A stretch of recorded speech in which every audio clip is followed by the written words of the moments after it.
We all know how family is supposed to be. The Little House on the Prairie and the Waltons are what everyone wants. The husband and wife come together in marriage as virgins, and together they as a family have children.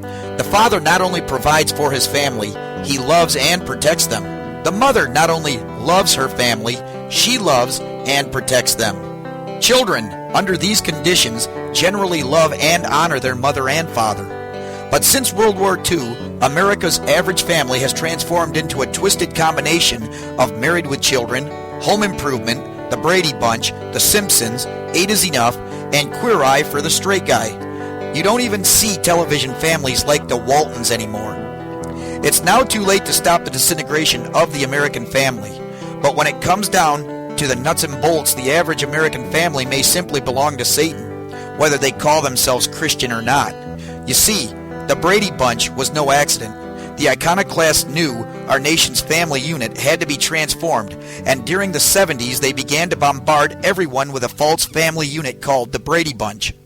Now we are to believe that Everyone Loves Raymond is a decent family unit? Well, it may be too late to stop the disintegration, but it's not too late to repair the damage in the homes of God's people. Sure, the destroyed lives can't go back and start over, but they can stop right here and start all over. They can teach their children and their stepchildren the truth and enforce the truth in their homes.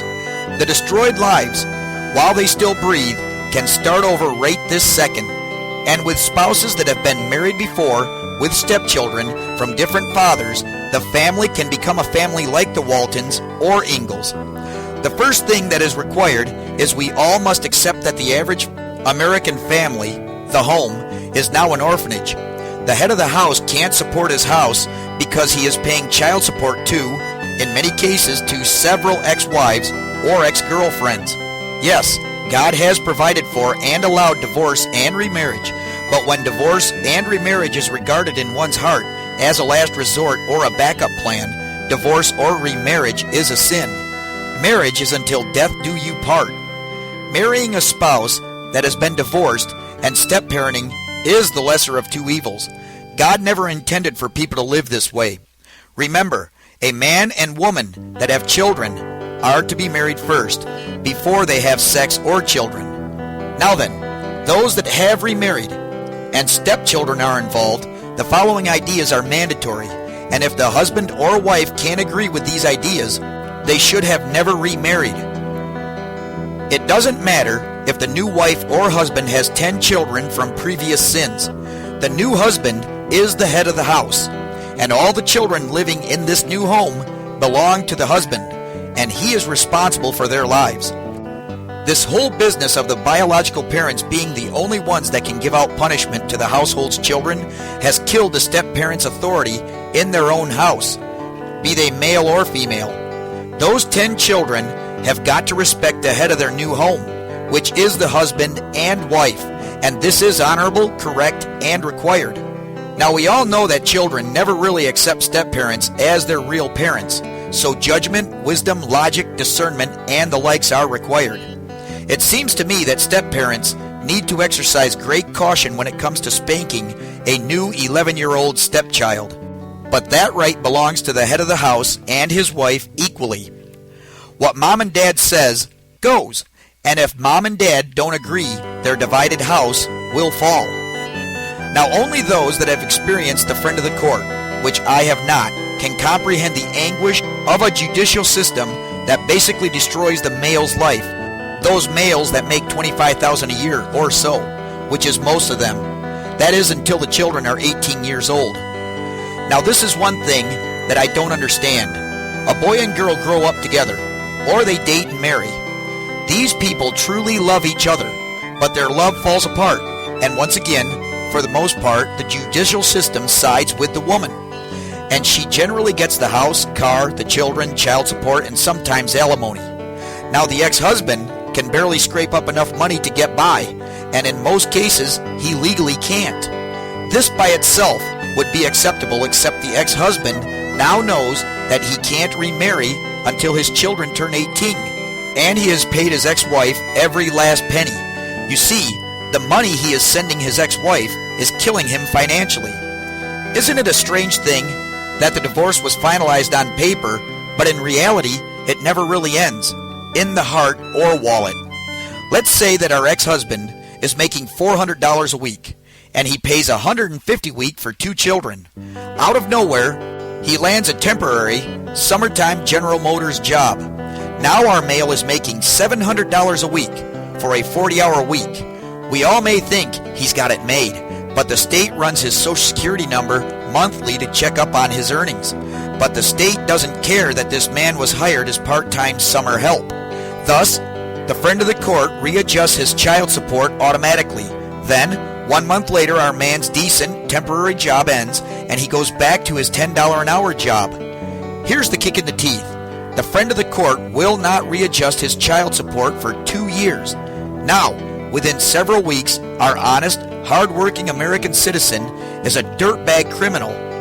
But what the astonishing thing is this woman, his ex-wife, the girl of his dreams, the woman that would have laid down her life for his.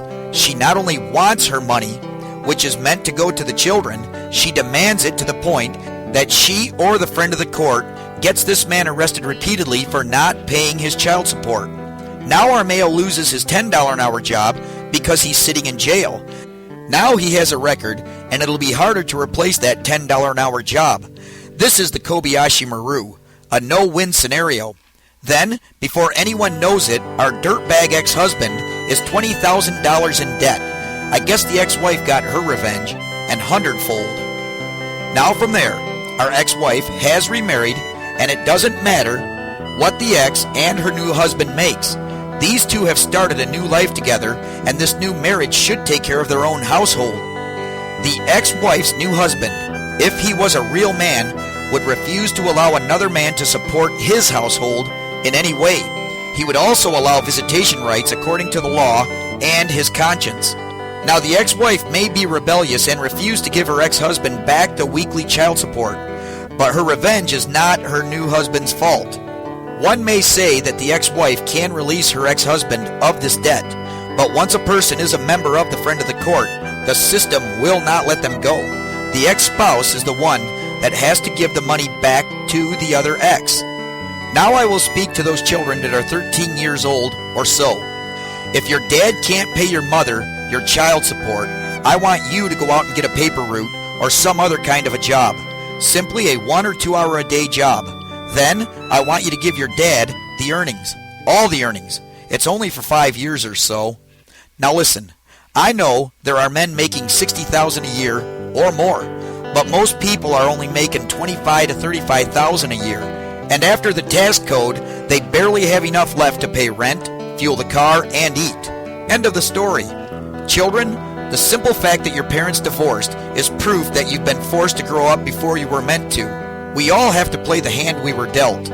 Children, your real mothers and fathers love you. But if they have divorced and your father is only making $25,000 a year, he is not a loser. In fact, he's doing pretty good. But there is not enough money to pay the friend of the court, pay rent, keep the car going, and eat. Help your dad. Ask your mother to give back the child support to your father, and this way you won't have to get the part-time job. Beyond this, pray to God about what you are to do, and leave your mother and father in God's hands.